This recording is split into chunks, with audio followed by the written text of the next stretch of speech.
دوسرا جو آپ کے سوال کا حصہ ہے کہ گفتگو میں ذکر آیا کہ قسم صرف اللہ کی کھانی چاہیے، کیونکہ نبی کریم صلی اللہ علیہ وسلم کا فرمان ہے من حلف بغیر اللہ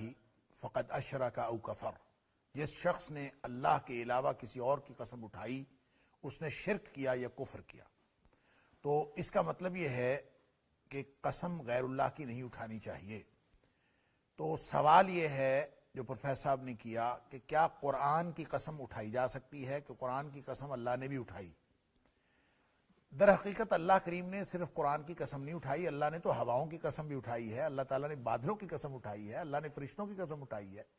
اللہ تعالیٰ نے مختلف قسموں کی، مختلف چیزوں کی، مختلف اشیاء کی قسم اٹھائی ہے قرآن میں۔ اللہ تعالیٰ اس کائنات کا خالق ہے، وہ جس کی بھی قسم اٹھائے وہ اٹھا سکتا ہے، لیکن ہم پابند ہیں اسی کی دی ہوئی شریعت کے، اور وہ شریعت یہ ہے کہ اللہ کے علاوہ کسی کی قسم نہیں اٹھانی۔ رہ گیا یہ کہ قرآن کی قسم، تو قرآن اللہ کی صفت کلام ہے، قرآن اللہ کی صفت ہے، اور جب اللہ کی صفات میں سے کسی چیز کی قسم اٹھائی جاتی ہے تو وہ ایسے ہی ہے جیسے اللہ کی قسم اٹھائی جاتی ہے۔ لہذا قرآن کی قسم اٹھانا وہ غیر اللہ کی قسم نہیں ہے، وہ اللہ ہی کی قسم ہے۔ اور رہ گئی یہ بات کہ کوئی شخص کہے کہ قرآن کی قسم یا والقرآن، قرآن کی قسم اٹھائے، تو یہ اور بات ہے، اور ایک یہ ہے کہ قرآن پکڑا اور سر پہ اٹھا لیا، اور ہم کہتے ہیں کہ قرآن اٹھاؤ، تو قرآن اٹھانے کا مطلب یہ ہوتا ہے، یا پھر کہتے ہیں قرآن پر ہاتھ رکھ کے کہہ دو اور اس کو ہم قسم قرار دیتے ہیں۔ یہ سارے کے سارے بناوٹی طریقے ہیں اور اس کا کوئی مطلب نہیں ہے، اس کی کوئی حیثیت نہیں ہے۔ قرآن کیا، اس کا مطلب ہے قرآن اگر چھوٹا ہوگا تو اس کا کم وزن ہوگا، تو اور جو قرآن اگر بڑا ہوگا وہ اگر سر پہ اٹھائیں گے تو پھر وہ زیادہ بڑی قسم ہوگی۔ نہیں، اس کا کیا تعلق ہے؟ اصل بات قرآن کی عظمت کی ہے، اور قرآن کی عظمت قرآن کی صفت کلام ہونے کی وجہ سے ہے، اور جب صفت کلام ہونے کی وجہ سے ہے تو آپ اس کی قسم اٹھائیں، جیسے ہم کہتے ہیں اللہ کی قسم، آپ کہیں اللہ کے کلام کی قسم،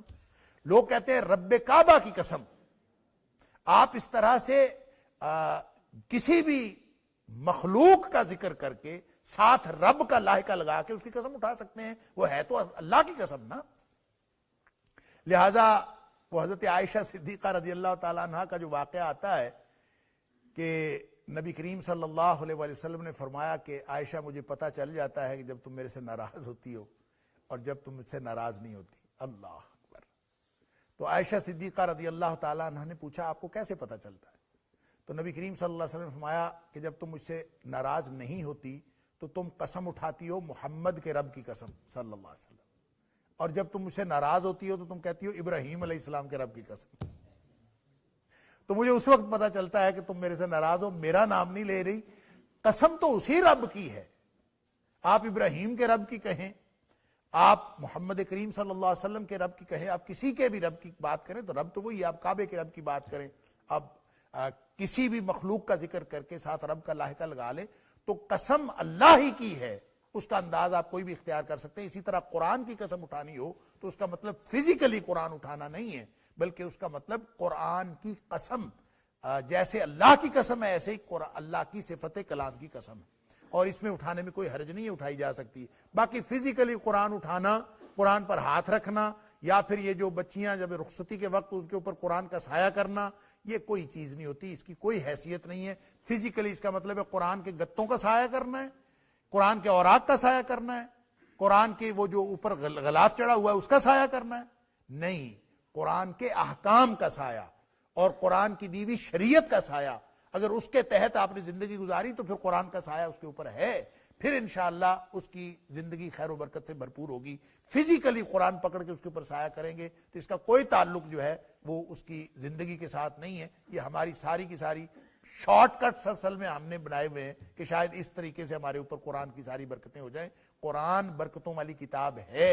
لیکن اس طرح فزیکلی قرآن ہاتھ پکڑنے میں ایک دوسرے دینے سے نہیں، بلکہ اس کی تعلیمات پر عمل کرنے سے۔ واللہ اعلم بالصواب۔